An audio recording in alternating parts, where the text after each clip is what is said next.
Assalamualaikum warahmatullahi wabarakatuh. Alhamdulillahi rabbil alamin. Assalatu wassalamu ala ashrafil anbiya'i wal mursalin wa ala alihi wa sahbihi ajma'in.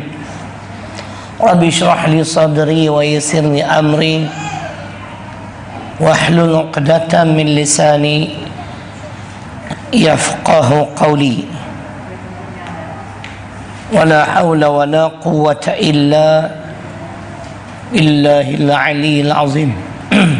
Muslimin dan muslimat yang dirahmati Allah Subhanahu wa taala,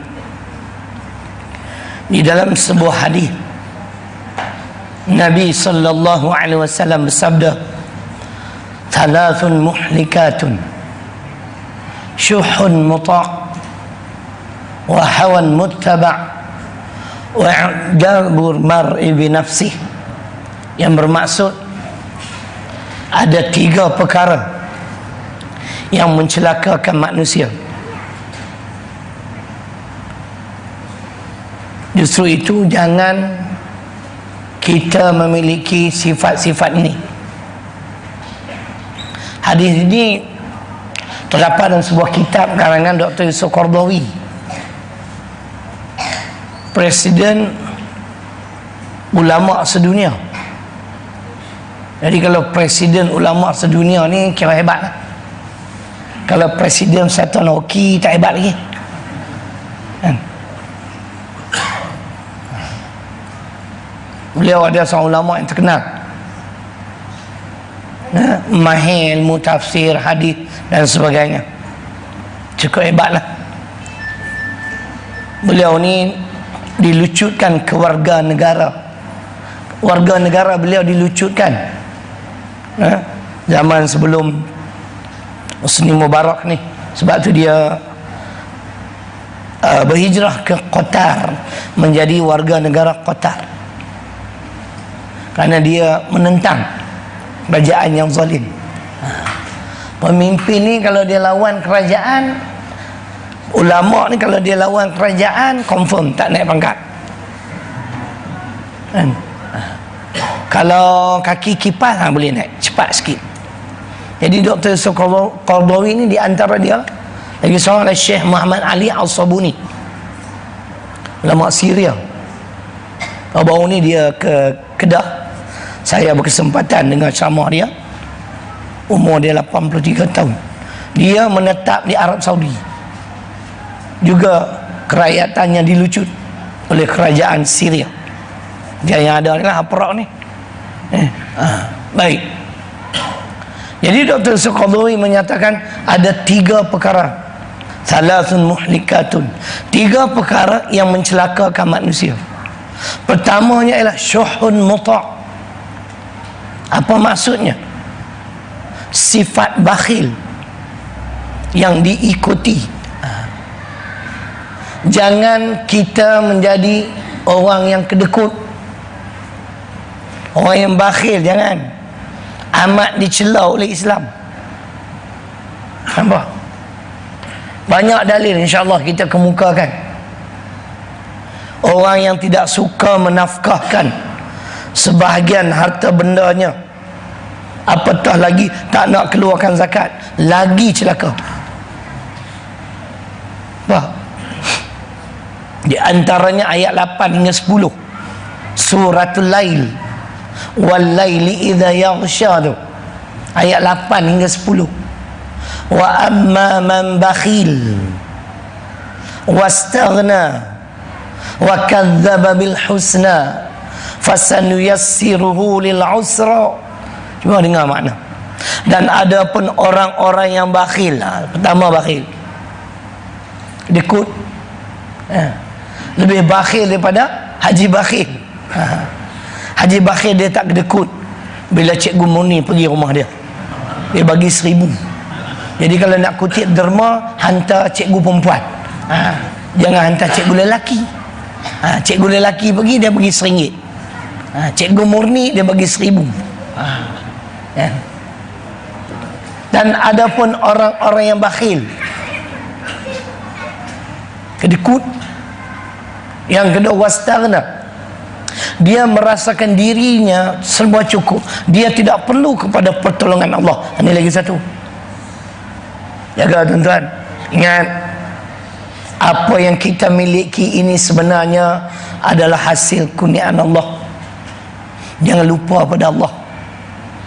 Wa in min syai' illa indana khazainuh, surah ke-15 suratul Hijri pada ayat 21. Dan tiap sesuatu yang kamu miliki itu datangnya daripada perbendaharaanku. Mana Allah bagi tahu apa yang ada pada kita ni, ilmu pengetahuan, kekayaan, apa sahaja yang kita miliki sebenarnya kurniaan daripada Allah, termasuk ilmu pengetahuan. Lepas tu jangan kita rasa ni kita hebat, jangan kan? Kita ni tidak perlu lagi kepada pertolongan Allah. Wa kadzdzaba bil husna. Yang ketiga, sifat yang dicela oleh Allah berdasarkan ayat ini, dia mendustakan kebaikan. Benda-benda baik seperti majlis ilmu ni dia tak suka, dia anti. Jangan. Asalkan benda tu benda baik, tidak menyalahi syarak, kita sama-sama sokong, sama-sama menjayakan segala program-program yang baik. Yang kat luar tu buat lagi, yang kita nak bawa tu Syekh Nuruddin, apa bilang, kita sama sokong, sama-sama memeriahkan majlis tersebut. Nampak? Artis ada, semua ada. Tu ulama ada. Ni kadang-kadang benda macam tu kita tak mau buat laporan lah kan, halang lah. Bukanlah orang Sepang ni, bukan kota warisan, kota lain, kota Damansara. Jangan kita halang. Bahkan kita kena merujuk kepada surah Al-Ma'idah ayat 2. Ini tuntutan.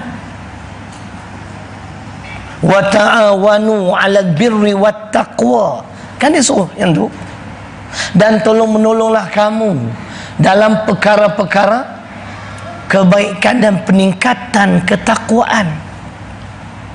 Wala ta'awanu, dan jangan kamu tolong 'alal itsmi wal 'udwan, dalam perkara-perkara dosa dan pelanggaran syarak. Jangan. Benda baik sokong, sama-sama kita menjayakannya. Ini salah satu yang mencelakakan manusia adalah bakhil. Jangan bakhil. Karena Allah Subhanahu Wa Taala ada sepotong ayat Al-Quran, orang yang bakhil ini dalam suratul Lail tadi dia kata fasanuyassiruhu lil usra, maka kami akan permudahkan baginya kepada jalan-jalan yang sukar. Jalan yang sukar ini maksud Allah akan pemudahkan dengan sifat-sifat yang tidak baik ini untuk dia menuju terus kepada neraka Allah Subhanahu Wa Taala. Salah satu bakhil, termasuk jangan kita bakhil nak mengeluarkan zakat. Kalau kita makan tu kita makan hak orang, bukan hak kita. Kita baca sepotong ayat Quran. Orang yang tidak mengeluarkan zakat ni, ayat 15 hingga 18 surah ke-70 surah Al-Ma'arij. Ini dalil, sesiapa yang tak keluarkan zakat celakalah dia. Jangan bakhil. Allah berfirman kalla innaha lazza naza'atan lisyawa tad'u man adbara wa tawalla wa jama'a fa'au'a. Ini dalilnya 15 hingga 18 surah ke-70 nama surah Al-Ma'arij. Bahkan sesungguhnya inilah neraka lazza, mengelupas kulit kepala. Sesiapa yang dicampak ke dalam neraka lazza ini mengelupas kulit kepala. Nak bagi tahu betapa peritnya siksaan neraka lazza. Siapa di antara yang bakal menjadi penghuni neraka lazza? Tad'u man adbara wa tawalla. Neraka lazza memanggil menyeru orang-orang yang membelakangi dan berpaling daripada Al-Quran. Ni sewaktu hidup di dunia, dia tak nak ikut Quran dan Sunnah. Apa yang dia ikut? Dalam hadis ni sebutlah, yang kita baca malam ni, yang kedua insya-Allah. Dia tak nak ikut, dia tak mau ikut Al-Quran, petunjuk Allah. Dia enggan tunduk kepada petunjuk yang dibawa oleh Nabi sallallahu alaihi wasallam, insan pilihan ini. Jangan kita membelakangi dan berpaling daripada petunjuk Al-Quran. Manusia ni kalau tanpa petunjuk Al-Quran dan Sunnah, tak apa nak jadi, tak tahu. Ini dalam keadaan kita ada satu panduan mukjizat yang besar, itu pun jadi kelang kabut. Tambah kalau tak ada panduan. Kadang-kadang kita bayangkan, tengok dalam perjalanan nak datang kota warisan ke, signboard merata-rata, tu pun kadang-kadang kita silap masuk lorong juga, sesat juga. Tu dalam keadaan ada signboard. Kalau tak ada signboard, agak-agak tuan-tuan, saya boleh sampai kota warisan ke? Kita buang semua signboard. Silap-silap orang kota warisan sendiri pun sesat, cari rumah dia tak jumpa. Betul tak? Al-Quran tu signboard lah. As-Sunnah, halal, haram, dosa, pahala, syurga, neraka, amalan menuju ke syurga, amalan yang akan menyebabkan merengkok di dalam neraka. Kenapa kita tolak? Faham tuan-tuan? Faham tak? Apa yang tuan-tuan faham? Saya pun tak faham apa saya kata. Cerita begitu, nampak? Yang pertama, neraka Lazza menyeru atau memanggil orang-orang yang membelakangi dan berpaling daripada Al-Quran. Kita tengok kehidupan kita hari ini, suara kurang baik sikit, terbanyak gangguan, nak cakap lain sebut lain. Kita tengok kehidupan kita hari ini dalam negara kita, cukup tak payah tengok negara orang lah, sibuk dengan negara orang, buat apa kan? Kita tengok hari ini jenayah di dalam negara kita. Kenapa menjadi-jadi? Kenapa terus meningkat? Karena kita berpaling daripada Al-Quran. Betul? Siapa kata tak betul? Enggak dengar. Saya bagi hujah Taha surah 20 ayat 124.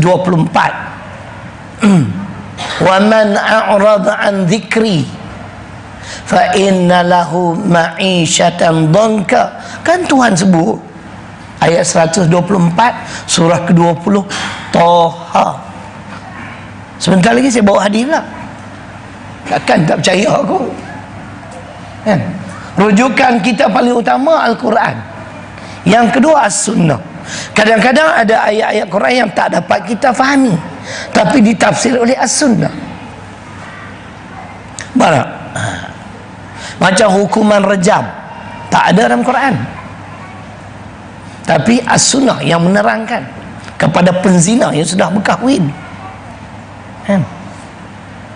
Jadi Al-Quran As-Sunnah tak boleh sama sekali kita tolak. Dan barang siapa yang berpaling daripada peringatanku, ni peringatan Allah yang sempurna, yang lengkap, Al-Quran, maka sesungguhnya akan kami hadapkan kepada mereka kehidupan yang sempit. Apa dia kehidupan yang sempit? Jiwa yang tidak pernah tenteram, hati yang senantiasa gelisah dan bimbang.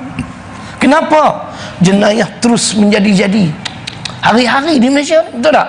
Ada saja kena bunuh, kena rogoh, rompak, samun, sampai polis pun tak boleh buat apa dah. Sebab apa? Polis pun dah KO dah. Orang curi kereta dalam balai polis pun dah. Kira polis kita cukup cerai dah. Ada polis ni, jangan marah. Ini kenyataan kan? Boleh curi kereta dalam balai polis, makna polis tak buat kerja lah tu. Bukan sekali, dua kali.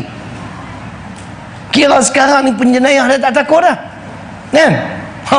Esok dengan polis-polis sekali dia rompak polis. Ini Tuhan sebut, tuan-tuan. Sekarang ni orang yang kaya mampulah dia pasang elektronik tu pun orang masuk sopan tu juga, lagi hebat kan. Kalau zaman dulu ompak bank, sekarang ni orang tak ompak bank, dia angkat dengan mesin ATM tu sekali. Ini lebih teruk pada Kasim Baba.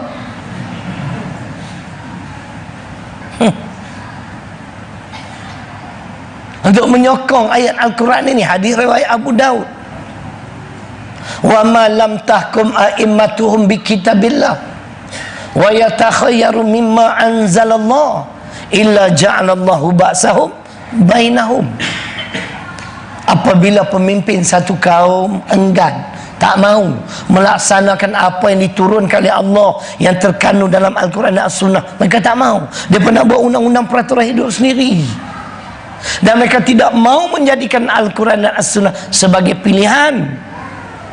Maka ketika itu Allah akan jadikan kehidupan rakyat yang mereka pimpin senantiasa hidup dalam keadaan porak poranda. Siapa nak kata tak betul? Quran pun ada, hadis pun ada. Sebab itu golongan yang membelakangi dan berpaling pada Al-Quran neraka lazah. Yang kedua ialah wa jama'a fa'a'a, orang yang himpun harta sebanyak mungkin tetapi tidak mengeluarkan zakat. Jangan bakhil. Lagi kita keluarkan zakat, lagi barakah kehidupan kita. Betul tak? Ada hadis, banyak hadis menyebut kan, zakat itu menyuburkan harta. Nampak? Sebab itu sifat bakhil ni amat dicela oleh Islam. Cuba kita dengar firman Allah dalam surah Al-Baqarah tentang bakhil, tidak mau menafkahkan harta benda di jalan Allah. Apa Allah sebut? Ayat 195. Firman Allah Subhanahu wa taala, Al-Baqarah 195. Wa anfiqu fi sabilillah wa la tulqu bi aydikum ila tahlukah wa ahsinu innallaha yuhibbul muhsinin. Itu ayat dia yang bermaksud, dan hendaklah kamu menafkahkan apa-apa yang kami rezekikan pada kamu di jalan Allah. Betul tak sahabat yang cek dekat? Okey tak betul begitu, tak betul tau. Saya malas nak tengok Quran sebab ada semua ingat naik tengok apa kan. Hak mana tak ingat pun kita rujuk Quran kan. Tapi saya lebih suka kita bagi tahu nama surah, ayat ke berapa. Jadi orang nak semak pun senang. Mana pendakwah ni, ustaz ni dia kena buat kerja lebih sikit lah. Tapi tak semua mampu. Nampak? Sebenarnya ini ada semua kurniaan Tuhan.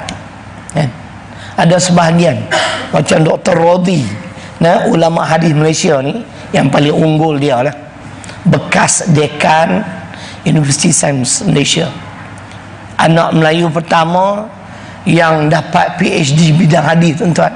Dia belajar kat Madinah. Dipahamkan kalau dia baca hadis daripada rawi itu semua matan-matan dia ingat. Masya Allah. Saya kalau baca hadis saya ambil matan saja, isi kandungan sahaja.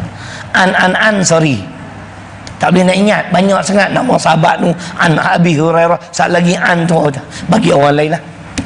Sebab tu kita pun kemampuan kita terhad kan. Tapi Al-Quran, sebab Al-Quran ni mudah, bagi saya Quran lebih mudah pada hadis. Jadi tak susah nak cari surah ke berapa, ayat ke berapa, saya usaha ke arah tu. Bila baca ayat Quran, saya sebut nama surah Al-Baqarah, surah kedua, ayat 195. Ni ayat kita baca, wa anfiqu fi sabilillah. Dan nafkahkanlah, makna sebahagian rezeki yang Allah bagi di jalan Allah. Wala tulqu bi aidikum ila tahlukah, dan janganlah kamu mencampakkan diri kamu di dalam kebinasaan. Jangan bakhil, jangan kedekut. Kenapa? Apa kelebihan kita bersedekah, kita infak di jalan Allah? Lagi akan datang. Siapa nak tahu kelebihannya, kena tunggu hingga selesai ceramah pada malam ini. Siapa pulang awal, dia tak boleh tahu apa dia kelebihan. Kita kena amal benda ni tuan-tuan. Dan Allah kata wa ahsinu, dan berbuat baiklah.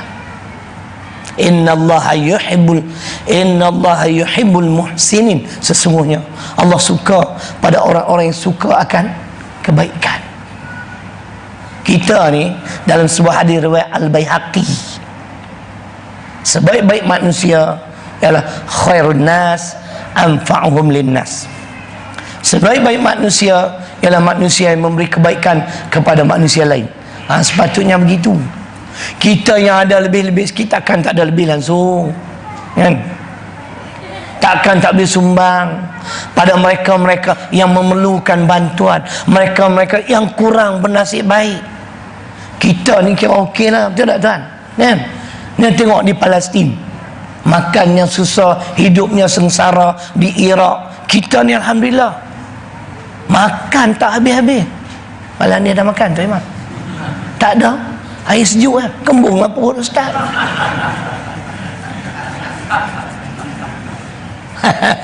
Saya garu kepala, sahabat garu kepala, banyak uban tu. Cerita begitu. Allah suruh kita, Allah suka pada orang yang suka akan kebaikan. Kita menderma ni, kita menafkahkan pada jalan Allah, tak sia-sia. Paling tidak pun saya boleh baca 3 ayat. Pertama, surah ke-16 ayat 96, surah An-Nahli. Kelebihan kita membelanjakan harta benda kita di jalan Allah. Ayat 96, surah ke-16, surah An-Nahli. Ma indakum yanfadu wa ma indallahi baq. Ada sahabat? Tak ada lagi, cari tak jumpa lagi. Surah ke-16 ayat 96. Kalau tak ada, saya bayar RM10. Kalau ada, bayar RM1. Ada. Ma indakum yanfadu wa ma indallahi baq. Apa yang ada pada kamu habis, akan lenyap. Tetapi apa yang ada di sisi Allah kekal. Yang kita belanjakan, sedekah jariah, sedekah sunat, semua itu tak hilang. Nampak? Kalau kita belanja di jalan Allah, kita rujuk Al-Baqarah 261. Ayat ni saya tak apa nak ingat macam mana tau. Masalul ladina yunfiquna amwalahum. Betul? Cuba tengok. Betul Ustaz?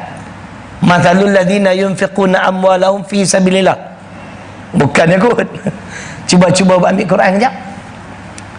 Tengok Quran.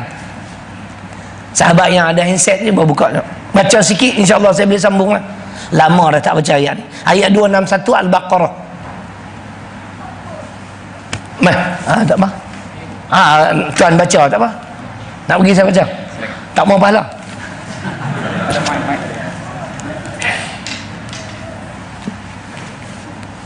Yang mana kita tak ingat, kita rujuk lah. Kan? Tuan-tuan jangan ketawakan saya. Tuan-tuan lagi tak ingat. Aduh.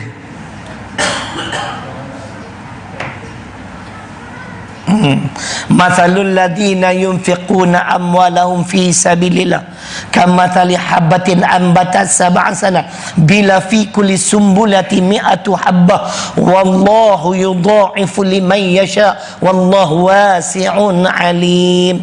Betul tak? Hafiz tu belah kanan kita. Bawa balik Mesir. Imam sini tak? Oh, imam sini. Oh, aku duk tunjuk-tunjuk tengok imam tempat lain. Mana nak tahu imam sini? Ni apa tak kenal dia? Aku duk promosi lah dia. Hanya orang tempatan, cerai lah aku.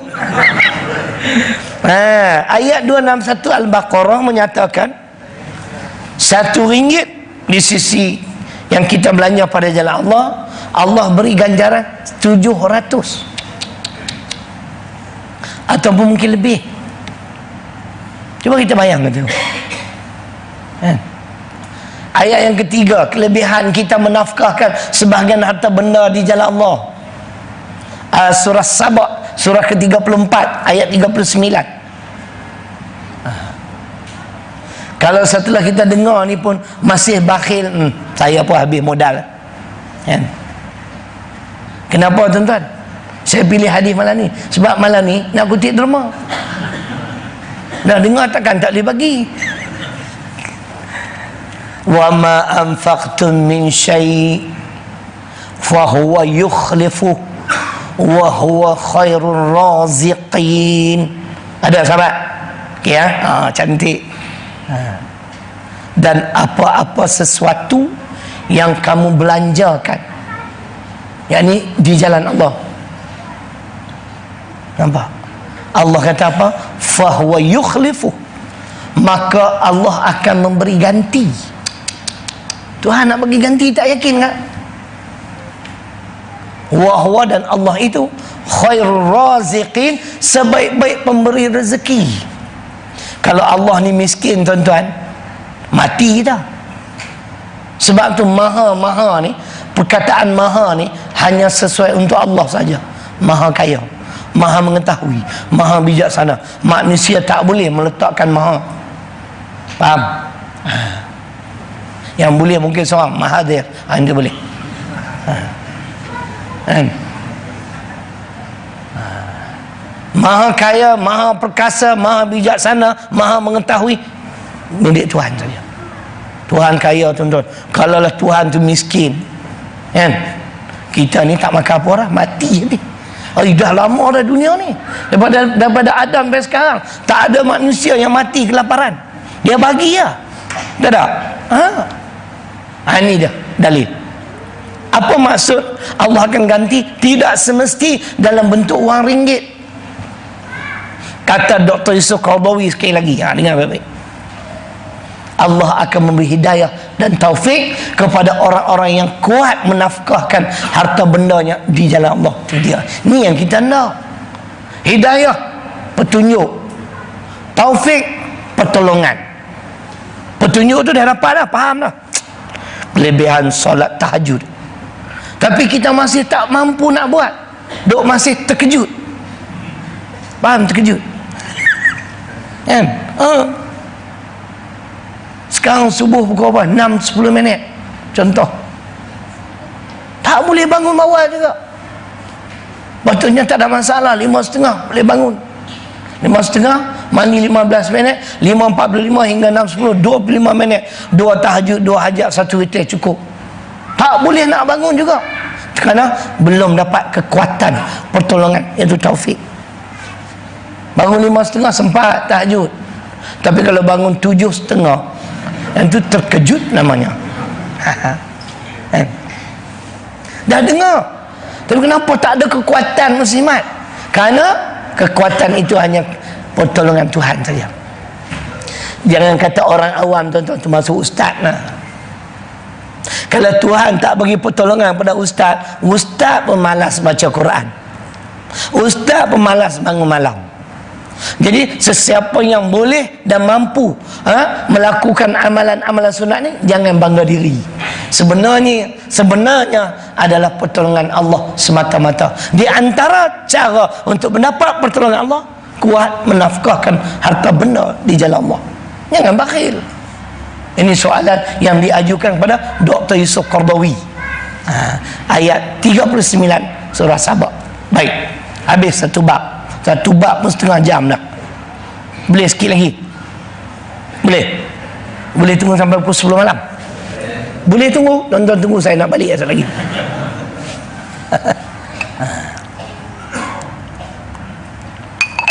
Itulah sifat yang pertama yang mencelakakan manusia, ialah bakhil. Cukup dengan ayat Quran, dalil hadis, untuk menguatkan semangat kita supaya kita menjadi manusia yang suka menafkahkan sebahagian rezeki yang Allah rezeki kepada kita. Wa mimma razaqnahum yunfiqun, kan dia sebut. Ada lagi ayat, kalau tuan-tuan nak saya ingat saya nak baca surah sekejap. Ali Imran 17. Kata Dr. Hamka rahimahullahu ta'ala, sifat takwa, sifat-sifat yang menyempurnakan ketakwaan seseorang ialah ayat ini. Orang-orang yang bertakwa perlu memiliki sifat-sifat ini. Ayat 17, salah satunya dikaitkan dengan infak. Nampak? As-sabirin, sabar kan? was-sadiqin, benar. Benar dalam tindak tanduk, benar dalam tutur kata, benar juga dalam tindakan-tindakan. Wal qanitin, qanit ni kita cukup patuh pada perintah Tuhan. Kita tidak pernah mencari sebarang alasan. Asalkan ini perintah Tuhan, buatnya. Ini nak cari alasan, kan? Orang qanit, orang taqwa sifat dia, dia tak cari alasan. Wal munfiqin, akan disebut orang yang menafkahkan sebahagian harta benda. Tuan-tuan janganlah tanya ustaz ni ceramah ni, ustaz nafkah ke tidak? Tak payah tanya saya lah, insyaAllah saya pun buat. Tuan-tuan sebut saya duit tak banyak, sebab saya suka bantu orang susah dengan rezeki Tuhan bagi kat saya. Tapi kita tengok memang betul lah, Tuhan ganti tu. Saya ingat kalau saya ni jenis bakhil lah, duit banyak, rezeki melimpah roh. Umur ni saya pergi Langkawi, korporat tu hantar balik ke airport, kata ustaz, ini ada seorang Allah bagi kat ustaz 3,000 rezeki datang. Saya beritahu kat orang rumah, ini bukan milik kita ke semua, kita kena bantu, kena tolong orang yang memerlukan pertolongan. Tambahan pula hujung tahun bulan 12 kan, awal tahun anak nak masuk sekolah, ramai yang memerlukan bantuan. Betul tak? Tak bimbang, tak apa, kita belanja. Tuhan ganti. Macam mana nak ganti? Kalau ada rezeki bulan 5 ni, saya akan pergi ke 3 masjid: Masjidil Haram, Masjid Nabawi, Masjidil Aqsa. Ustaz pergi dengan duit ustaz? Ada orang nak sponsor. Tengok Tuhan ganti. Tak ada susah. Saya dah 3 kali dah pergi Mekah. Ini mungkin kali keempat lah, bulan 5. Siapa nak ikut saya boleh. 3 masjid dia akan pergi. Saya jadi mutawif. Nah, 7,000 lebih kot, lebih kurang. Hari Ahad ni insyaAllah saya akan bertemu dengan orang tersebut. Kita akan tengok lah berapa harga dia, kan? Sebab dia memang dia nak bawa saya sangat-sangat rezeki. Lepas tu kita rasa tak sayang, tak ada masalah, kan? Ada seorang sponsor anak saya buat master, telefon dia sebelum ni, dia sponsor masa ijazah.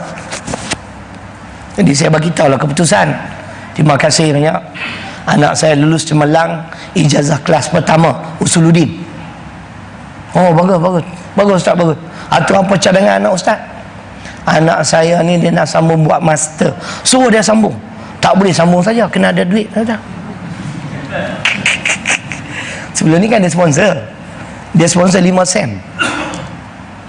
Setiap sen bagi 5,000.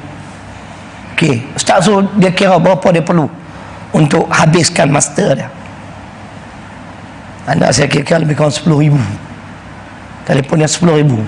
Selang 3 hari dia masuk akaun saya 15,000. Kenapa lebih? Hal lebih untuk ustaz. La ilaha illallah. Ustaz yang tak buat master pun dapat ya. Kita duk infak banyak dah untuk orang, Tuhan bagi balik. Kenapa kita tak yakin? Sebab tu saya duit tak banyak, simpanan saya tak banyak, tak sampai 100,000 tak ada, memang tak ada pun. Walau ada ceramah 20 tahun lah, kan? Tapi saya ada sebuah rumah kecil, sebuah kereta yang selalu bagi masalah, kan? Tapi hutang tak ada, cukup lah, kan? Kita nak apa? Cuba tuan-tuan tengok muka saya, tenang, relax, ada susah hati. Cuma terkilan-sekilan tak ada makan malam ni.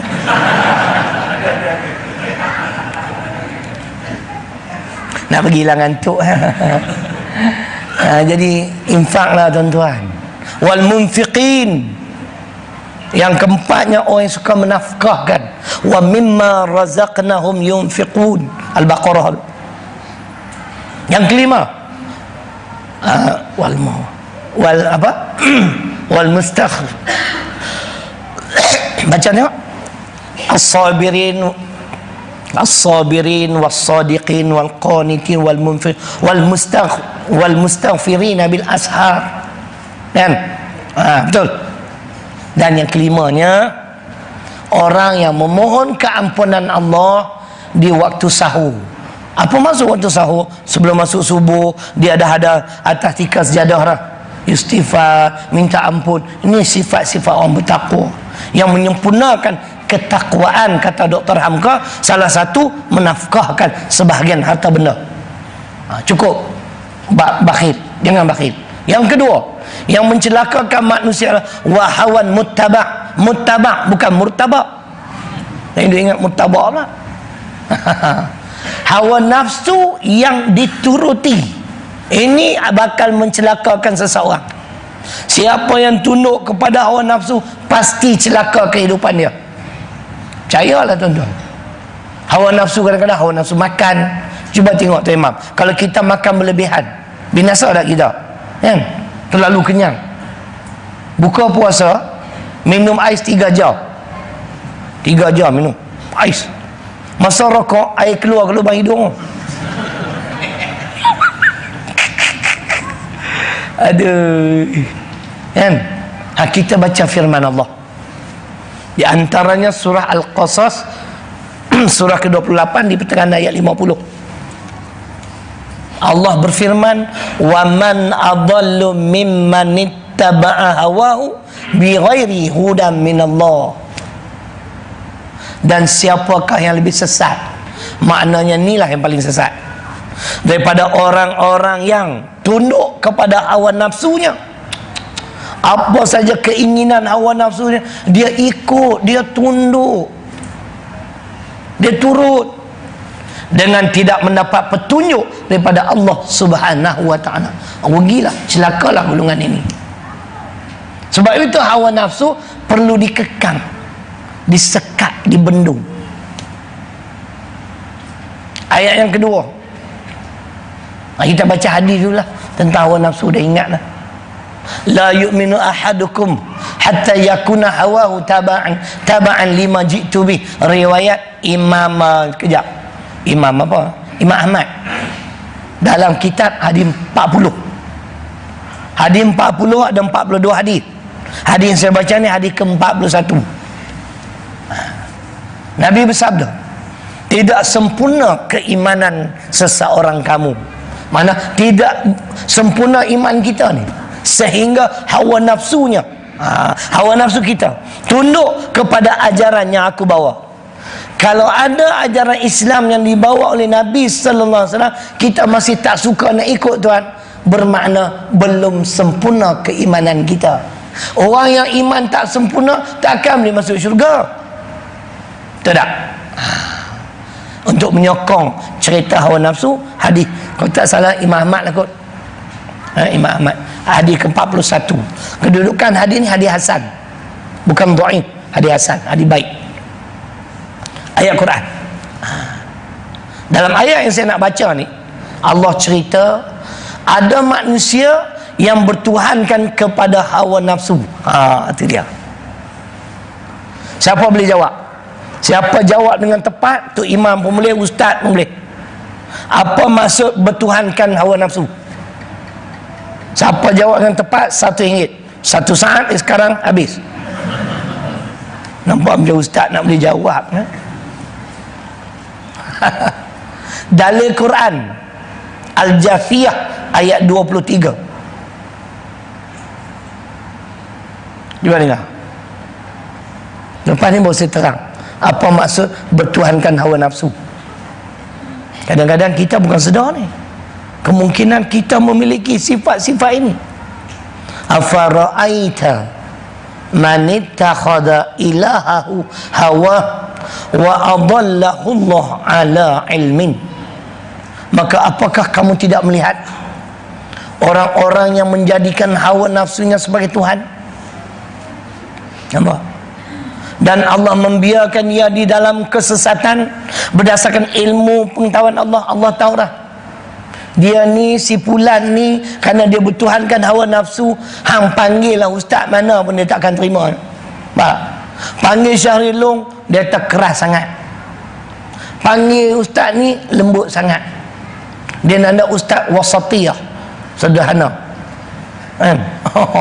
Panggil lah ustaz mana pun, sebab Tuhan dia ialah hawa nafsu. Apa maksud bertuhankan hawa nafsu?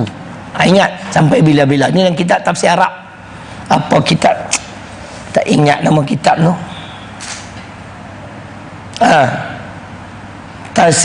Taisir Ar-Rahman, Kalam Manan, adalah ulama Arab Saudi. Maksud bertuhankan kepada hawa nafsu ialah apa-apa perintah Tuhan yang selaras dengan keinginan hawa nafsu kita, kita buat, kita amal, kita ikut. Tetapi kalau menyalahi kehendak hawa nafsu kita, kita tinggal, kita tak nak ikut. Ini cukup bahaya. Faham? Makna ketika itu kita bertuhankan hawa nafsu, dan Allah akan membiarkan kita di dalam kesesatan, tak dapat hidayah lah. Faham? Cuba kita dengar pula ayat di mana Nabi diarahkan oleh Allah Subhanahu Wa Taala, jangan ikut kehendak orang-orang yang tidak berilmu pengetahuan. Surah yang sama Al-Jathiyah ayat 18, sahabat.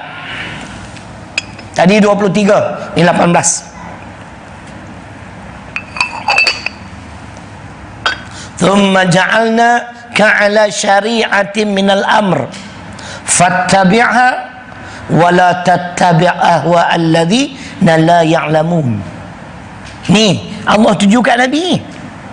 Kemudian kami jadikan engkau wahai Muhammad di atas satu syariat, maka ikutlah syariat ini dan jangan kamu ikut hawa nafsu mereka-mereka yang tidak berilmu pengetahuan. Saya boleh relate, saya boleh kaitkan ayat ini dengan peristiwa puak-puak musyrik datang bertemu dengan Nabi sallallahu alaihi wasallam supaya mereka nak minta jasa baik Nabi meminda undang-undang Islam. Kerana undang-undang Islam yang ada dalam Quran tidak sesuai dengan selera hawa nafsu mereka. Ni ayat dia 18, kita boleh kaitkan dengan surah Yunus, surah ke-10 ayat 15. Tuan-tuan cari asbabun nuzul, sebab-sebab turun ayat. Sebahagian ulama menyatakan ayat ini diturunkan kerana orang-orang musyrik Mekah datang bertemu dengan Nabi. Ajaran kau ni bukan tak bagus-bagus, tapi semuanya haram, dan kami tak boleh nak buat apa, kan? Toto tak boleh main, ekor tak boleh, kan? Arak tak boleh minum, berzina tak dibenarkan. Oh, susah lah macam ni. Apa macam Muhammad? Tukar sikit boleh? Kita dengar firman Allah ayat 15 surah ke-10. Sahabat, jumpalah.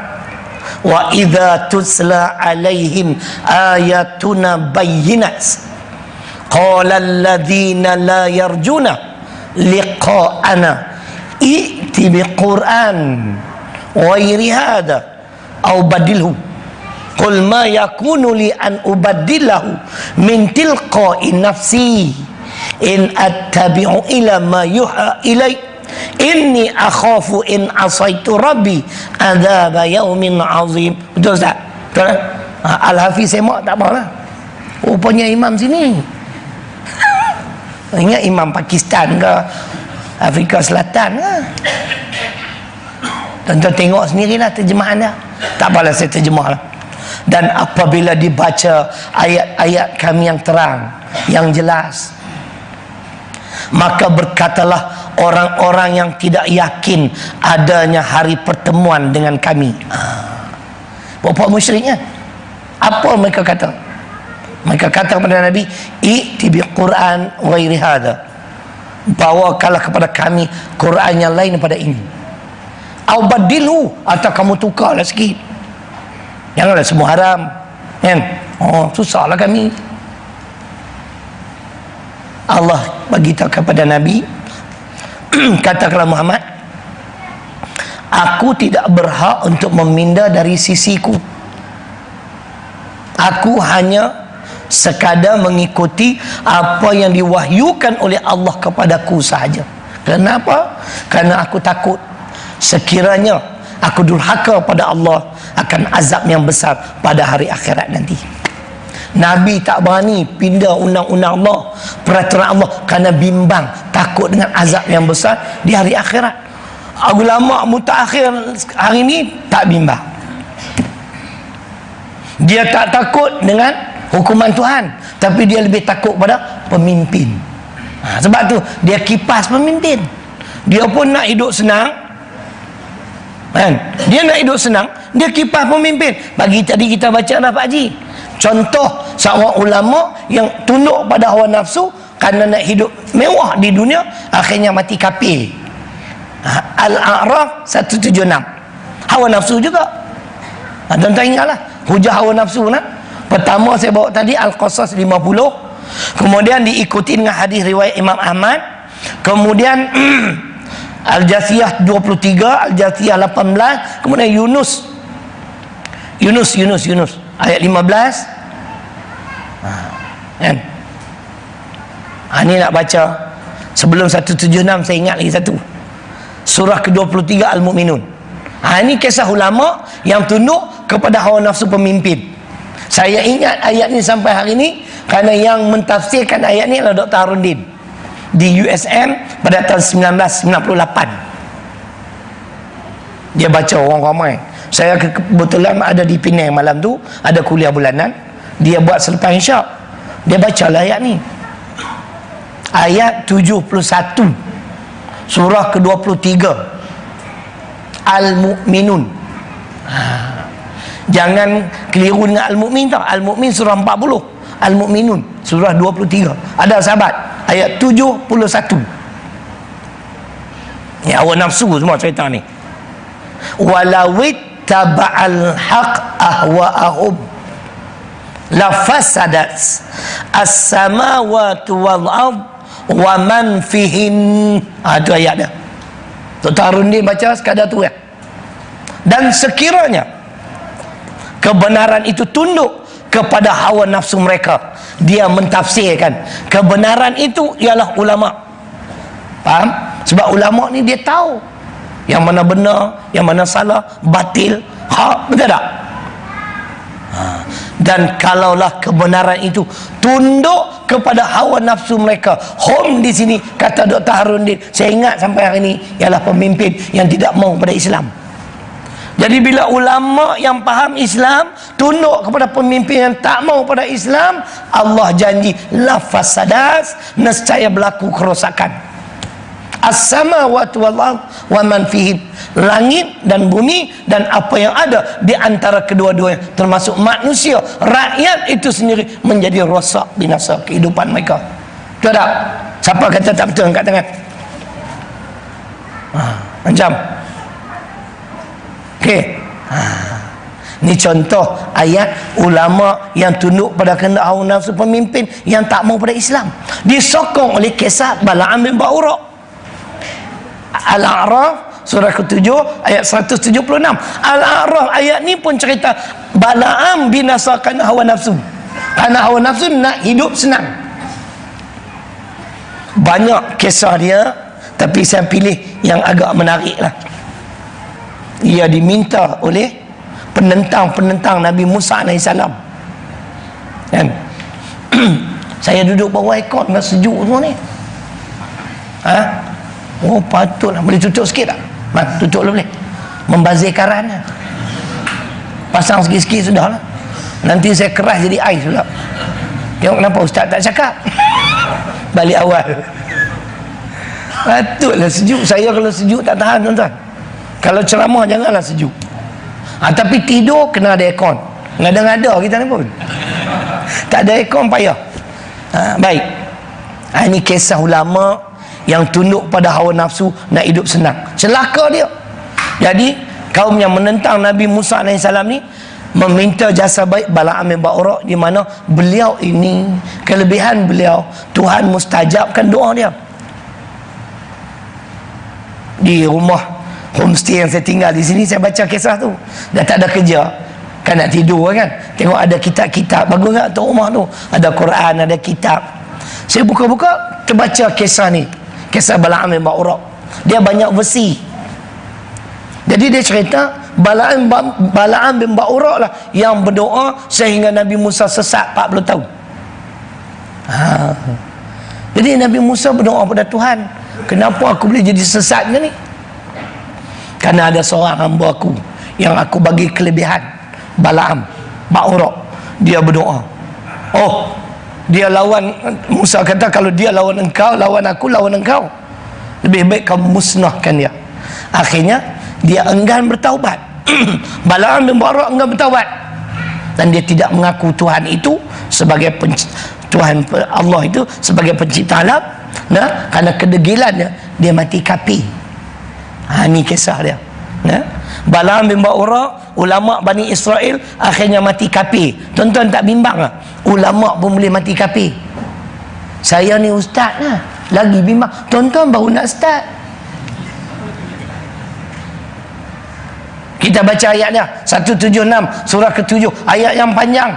Walau syi'na la rafa'nahu biha walakinnahu akhlada ilal ard wattaba'a hawahu famathaluhu kamathalil kalbi in tahmil alaihi yalhad aw tasrukhu yalhad dzalika mathalul qaum alladzina kadzabu bi ayatina faqsusil khasasa la'allahum yatafakkarun. Betul?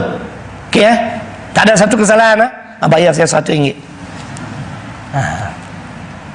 Saya tak nak terjemah lah. Itu kisah Bala'am bin Ba'ra yang tunduk kepada hawa nafsu, nak hidup senang. Puak-puak jenis ni, dalam ni ada, mungkin ada kot. Tuan-tuan dengar lah tafsirannya, mungkin ada. Inilah ulama-ulama mutakhir ni, ulama-ulama akhir zaman jenis ni lah, jenis Bala'am bin Ba'ra, nak hidup senang. Dalam ni tak ada pula dah cerai tu. Hal lagi satu ada ayat Al-Baqarah 79 tu, di mana mereka mentafsir, ulama-ulama yang nak hidup senang ni lah, yang tergamak meminda undang-undang peraturan Allah. Al-Baqarah 79 banyak. Al-Baqarah 174, Ali Imran ayat 183, tu semua ayat-ayat kisah ulama jahat. Nampak? Itu yang kedua. Jadi sesiapa yang tunduk pada hawa nafsu pasti binasa kehidupannya. Bala'am bin Ba'ra akhirnya mati kafir. Dia enggan bertaubat. Saya nak tegaskan di sini tuan-tuan, walaupun kita bertaubat, tapi ingat, taubat hendaklah diikuti dengan amal-amal soleh. Taubat saja tidak beramal tidak akan mendapat keampunan Allah. Percayalah tuan-tuan. Nampak tak? Taubat sahaja tapi tidak beramal dengan amal soleh, pasti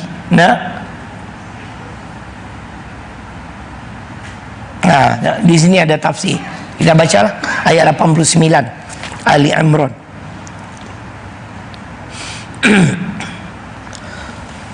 Allah Subhanahu wa taala berfirman, illal ladzina tabu min ba'di dzalik wa aslahu fa innallaha ghafurur rahim. Cuba dengar makna. Kecuali orang yang bertaubat sesudah itu dan mengadakan perbaikan. Perbaikan dia ada tafsiran sebentar lagi. Kerana sesungguhnya Allah Maha Pengampun lagi Maha Penyayang. Cuba dengar, melakukan pekerjaan-pekerjaan yang baik untuk menghilangkan akibat-akibat yang buruk dan kesalahan-kesalahan yang telah dilakukan. Taubat nasuha sahaja tidak memadai, melainkan hendaklah diikuti dengan amal-amal kebaikan. Faham? Sehingga orang kata aku dah taubat dah, tak solat pun. Ni ayat Quran ni, surah ketiga Ali Imran 89. Bala'am bin Ba'ra enggan bertaubat, mati kafir. Kerana Tuhan bagi kemuliaan kat dia, dia lupa diri. Setiap doa dia dimakbulkan Allah, dia lupa diri. Inilah manusia. Akhir sekali yang mencelakakan manusia, yang ketiga adalah wa'ajab mar'i bi nafsih. Apa dia maksud? Orang yang kagum terhadap dirinya sendiri. Dia rasa dia hebat, orang lain semua tak hebat. Ni penyakit-penyakit ustaz lah ni. Penyakit ustaz, penyakit pemimpin. Kan? Pemimpin sama je tuan. Dia rasa orang lain semua tak pandai memimpin, dia saja. Kan? Terlalu sebut kalau orang lain pimpin, negara akan hancur, huru-hara, muflis, kepala bapa dia. Ini kita baca Al-Quran bukan cakap kosong. Allah tegah, Allah cegah, jangan ada sifat seperti ini. Fala tuzakku anfusakum, surah 53 ayat 32 surah An-Najmi. Maka janganlah kamu menganggap diri kamu yang paling bersih. Bersih di sini, kamulah hebat, orang lain semua tak hebat. Nampak tak? Ada golongan-golongan yang amat memusuhi Ustaz Azhar Idrus. Nampak tuan-tuan? Tidak pernah berlaku dalam sejarah dakwah di Malaysia ni ada seorang pendakwah yang mampu dan sebagai crowd pula. Setiap kali dia mengadakan kuliah, puluhan ribu yang hadir. Dia pergi ke surau yang saya kendali kuliah di Kedah tu tuan-tuan, 40 ribu orang malam tu hadir. Kuliah saya adalah lingkungan 20 ribu. Dan betul, termasuk yang tak datang, yang pulang. Kalau semua datang, 20 ribu kan? 40 ribu. Pergi yang mana pun, 20, 30. Puak-puak ni tak senang hati, kan? Karena mereka rasa mereka hebat. Dia kata Ustaz Azhar itu bukan ada sijil apa, kan? Dah mengaji kat mana tak tahu. Dalil pun tak kuat, hujah pun tak kuat. Masuk dalam Facebook, hentam, kan? Hentam Ustaz Azhar itu. Sebenarnya dia iri hati je. Kuliah dia orang ada 3 orang, Tok Imam, Tok Bilal, Tok Siap, kan? Saya ramai juga kat 100 malam ni. Okey lah, kan? Nampak? Tak ada BA, tak ada MA, tak ada PhD. Hentam. Kita masuk dalam Facebook, hentam dia balik. Awak ada apa? Dia tanya dia, awak apa sijil? Saya ada 2 sijil. Sijil apa? BA, BI. Patutlah pun BA, BI. Tak faham? Hampa ni very slow. Babi. Patutlah pun perangai macam babi, kan? Ni Tuhan ajar kita. Peringatan kepada ustaz-ustaz, pada pemimpin, jangan rasa kita ni hebat sangat. Fala tuzaku anfusakum, ada sahabat. Ayat 32 surah 53 surah An-Najmi. Ini akan mencelakakan kita, kan? Kalau kita hebat pun, kembali pada ayat tadi, ayat 21 surah ke-15, adalah kurniaan Allah. Macam saya lah, kan? Hebat tak? Boleh tahan, kan? Ingat ayat Quran. Sahabat ni cek malam ni semua betul. Saya tak buka Quran kecuali yang lupa lah, kan? Boleh kata 98% tu boleh ingat. Adakah saya hebat, Tuan Imam? Hebat, kan? Saya pernah kena tuan-tuan dalam khutbah jemaat. Ayat yang selalu saya baca, saya lupa. Tak boleh baca. Ulang sekali lagi tak ingat. Ulang sekali tak ingat 3 kali. Masa tu baru saya kata kat diri saya, badan muka awak ingat awak hebat, kan? Bila saya kata macam tu, Tuan Imam, dan ayat tu terpampang di depan saya dapat lihat sebab martabat saya tinggi. Tuan-tuan tak dapat lihat. Terus saya baca ayat tu dengan lancar. Bila saya jawab tu, padan muka awak rasa awak hebat sangat. Kita tak hebat. Sekelip mata Allah boleh lupakan kita, betul atau tidak? Sebab itu yang ketiga.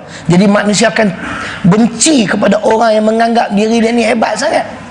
Fala tuzaku anfusakum. Orang lain tak pandai perintah, kan? Wahara negara akan muflis. Ada seekor orang kafir di Malaysia ni, dia kata kalau laksana hudud, negara kita akan muflis. Saya kalau jumpa dia, saya nak beritahu main sini, nak abang nak tanya Italy, Greece dan Portugal juga muflis. Apakah ketiga-tiga negara ini melaksanakan hudud? Dah dia pakai logik akal, kita jawab dengan logik akal, kan? Ni kata mantik. Faham Ustaz? Dia kata kalau laksana hudud, pelabur tak masuk, negara akan muflis. Portugal, Greece dan Italy muflis. Republic of Ireland awal tahun lepas 2012 tak ada duit nak bayar gaji. Kerajaan Republic of Ireland. Apakah Republic of Ireland melaksanakan hudud? Lepas tu orang kafir je ni, biadab ni kita kena ajar. Tak boleh berlembut. Sebab berlaku zaman Nabi SAW, seorang kafir dia hina Islam. Dia kata kami nak terima Islam macam mana? Tuhan kamu miskin, kami orang Yahudi kaya raya. Bila dia kata sedemikian, sahabat Saidina Abu Bakar belasah dia. Sampai lebam biji mata, tak tahulah kanan ke kiri. Lebam muka dia. Dia lari pergi mengadu kat Nabi, tengok ni muka aku dah habis lebam. Siapa lanyak kau? Syarilung. Kan? Sahabat baik kau lah, Sayyidina Abu Bakar. Biadab semua kafir ni, seko ni. Nama dia Chua Soilik. Ni kafir ni wajib kena ajar ni. Biadab, kau ajar dengan Islam. Kan? Dia hina Islam pagi petang sampai malam, tuan-tuan. Kita tak terasa ke? Ni Abu Bakar buat ni, Syekh. Ni Abu Bakar ni, saya nak baca ayat Quran, kenapa turun ayat 181 Ali Imran, asbabun nuzul, kisah tadi. Dia hina Allah Abu Bakar lanyak dia. Bangun tu geng dia apa? Tak mau dengar lah.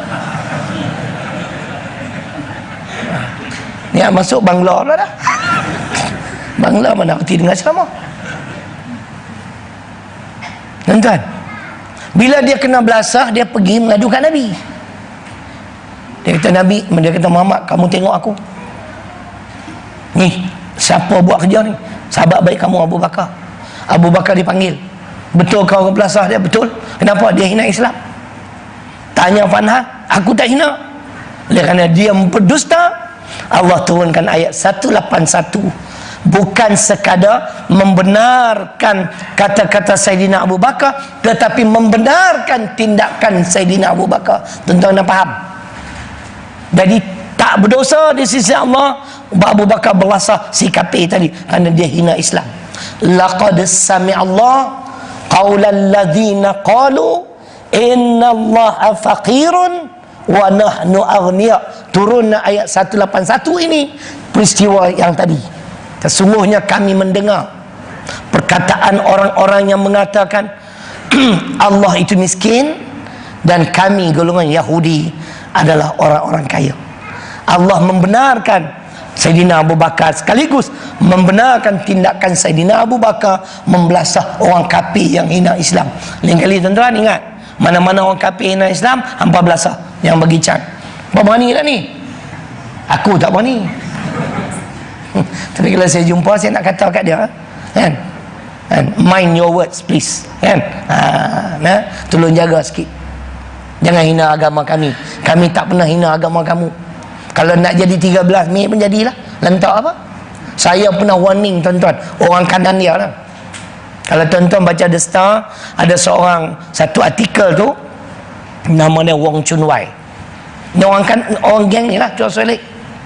Saya pernah warning dia, tapi malangnya dia tak ada, dia pergi overseas melalui sekretari. Dia menghina Islam dalam The Star. Hari Ahad keluar, hari Isnin saya telefon. Dia beritahu orang Chun Wai pergi overseas. Tak apa, dia tak ada.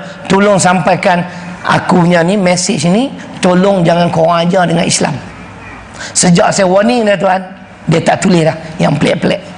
Kita kena berani ya. Ini ustaz ni walaupun kecil, hampa nak try boleh lah, kan? Saya bela Islam melalui lidah, melalui tangan. Kalau sampai masa tangan. Kita tak boleh biar tuan-tuan orang hina Islam hari ni, betul tak? Mana kita orang Islam apa ni? Laksana hudud negara muflis. Mana undang-undang Allah ni cukup lekeh, akan menyebabkan negara jadi huru hara. Oi, Allah tu yang bagi kita makan minum. Oi, faham tuan-tuan? Jadi yang ketiga, jangan kita ada perasaan sifat kita lah yang terbaik, orang lain semua tak tahu, kan? Ustaz Zaidul mengaku. Tuan-tuan ingat semua soalan yang ditanya tu dia jawab tak? Tak, dia mengaku. Yang mana aku tak terjawab, aku bawa kat bawah. Dia sendiri jawab. Saya dengar CD dah. Aku bukan tahu semua, dia kata. Betul tak? Ni makna jawapan yang cukup ikhlas. Betul tak? Kita tak mampu untuk mengetahui segala-galanya. Sebab yang maha mengetahui ialah Allah Subhanahu Wa Taala. Itu pun baru-baru ni negara kita digemparkan. Konon-konon 21 Disember akan berlaku kiamat. Loh, habis semua orang kelang kabut. Pegang tasbih. Dunia nak kiamat. Tanya ustaz, ustaz tak bimbang? Aku tak bimbang. Sebab soal kiamat Tuhan saja yang maha mengetahui, bukan kita. Baca dari Quran. Oh macam tu, sebab tu kena tengok Quran. Kita mudah terpedaya. Boleh tuan-tuan? Itulah 3 sifat yang mencelakakan manusia. Jadi sebelum saya mengundurkan diri, ni ada pamflet baru. Kami dah buat bangunan yang keempat, fasa keempat, dah siap di banner. Cuma yang tak siap tu ialah kami masih masih terhutang dengan kontraktor sebanyak 50,000. Kami nak bayar dalam bulan Februari lah, lepas saya pulang dari sini. Jadi cara nak tolong tu macam biasa, ada wakaf. Tak ada had wakaf ni. Kalau nak bagi zakat beli yang ni tuan-tuan ni yang kerja ni ambil lebih sikit. Ini kolom ni kita saja highlight kan. Siapa yang ingin mendapat pelepasan cukai pendapatan boleh bayar zakat, tak perlu bayar cukai. Yang layak individu dan syarikat milik tunggal. Tuan-tuan bacalah kat sini. Jadi segala sumbangan tuan-tuan kami akan dapat sebahagian. Kalau zakat tuan-tuan 10,000, sekolah kami dapat 5,000. Majlis Agama Islam Perlis ambil 5,000. Ini sistem siapa? Sistem Aziz Sattar Samsudin. Satu untuk kau, satu untuk aku. Nampak? Adil kan? Adil. Kan? Cumanya Sudin dia tak atur tinggi, kau tu atur tinggi. Macam mana kau punya tinggi, aku punya rendah? Mana aku tahu? Ini tak adil, dia kata. Cerita begitu. Jadi tuan-tuan, kalau rasa-rasa tuan-tuan nak menyumbang setiap bulan RM5, RM10, ahlan wa sahlan, kita ada 4 akaun. Niat saja ni sumbangan aku sebagai wakaf untuk diriku, untuk orang meninggal pun dapat.